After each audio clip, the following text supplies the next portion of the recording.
to you, listen, we got to take you. This is his plan now. We're sending you New over York to City. something called Puffy Flavor Camp. There you go. To learn Flavor Camp. Yeah, Flavor that's what it Camp. was called. And you're going to go to Puff Daddy's. He's going In the 90s, do you understand what that's like? Yes. I mean, Biggie Smalls was there. Biggie Smalls was there, Lil' Kim, Craig Mack. All these people are hanging around. Yeah, man. Faith Evans, And your parents Jodeci, were Mary J. okay? Blige. They didn't know nothing about this shit. Oh. I was having a good time. You know what I mean? Were you the only kid? And I didn't really understand how like incredible that was to be a part of that era Right. of music and be around those people. You know what I mean? Were you the only kid at the Puffy camp or the Puffy Flavor camp? Were you the youngest kid there? Like all these other people, like Biggie Smalls was around. This and that. These are grown men. Yeah. You're the only Biggie one. wasn't there. I lived with Puff. Big was Right. a part of. He was his artist. Right. Right. But no, I was the only kid there. Yeah, I was 15 years old.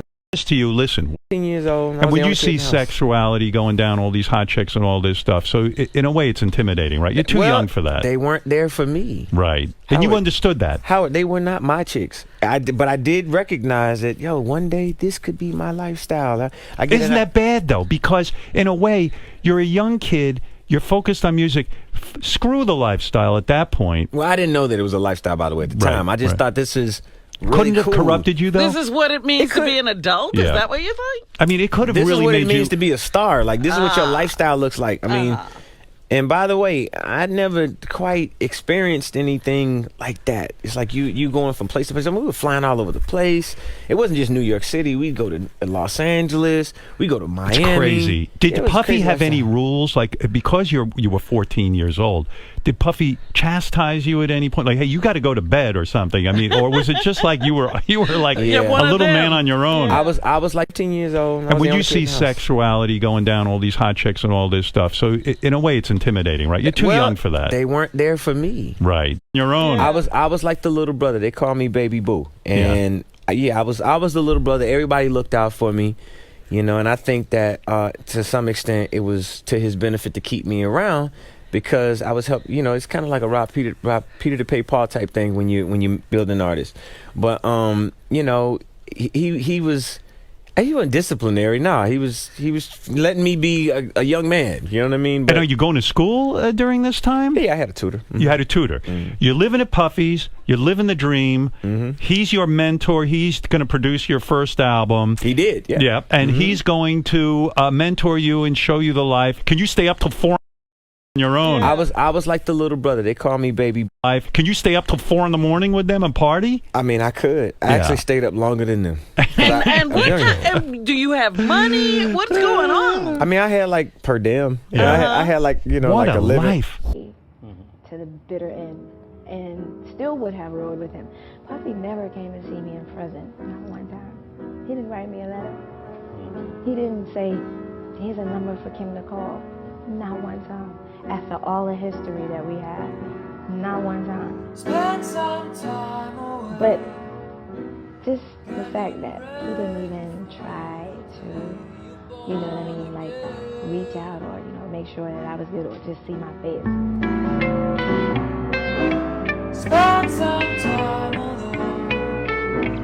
Understand the sooner the better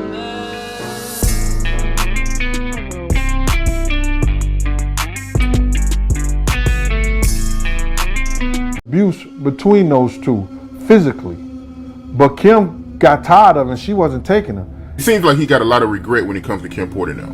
That's what it seems to me. He's living with a lot of regret. Bro, come on, stop the bullshit, man. He got you fooled too, huh? You understand? Kim know all his deepest secrets. You understand? Kim knew why he was using the butt plugs. Kim probably told all that shit in her book. You understand? That up and got missing the day she died. Andre Harrell, I'll Be Sure, Heavy D, and Puffy. And Kim was the longest working employee because she was there from the very beginning. She was Andre's personal assistant. Kim is dead. Heavy D is dead. Andre Harrell is dead. The only two left are Puffy and Al almost died. Isn't that interesting? That is interesting. Heavy D was found dead, face down in the heart attack. Andre Harrell, heart attack. Kim died from pneumonia, but there's the first coroner's report that said that she died. It was ruled a homicide, and they found toxins in her body to prove that she had been poisoned. You know, they have poisons that create heart attack and pneumonia-like symptoms. And then right after that, Al had a meeting, and I was going to meet up with him because we were in Vegas, and then the next thing you know, you want to know what they all had in common, though? The survivors and the late of Uptown Records, they were all writing tell-all books. Mm-hmm. Andre was writing a book right before he died. Heavy D was working on a book before he died. Kim Porter was working on a book before she died. And Al B. Sure was working on the documentary of his life. And then he goes into a coma. Has Puffy ever been Special nights. Everybody's so serious, but we're about to go to Club Love. Club Love! If you can't dance or you can't pop, you gotta stay at home. You know the Joker don't play that, baby. Happy birthday.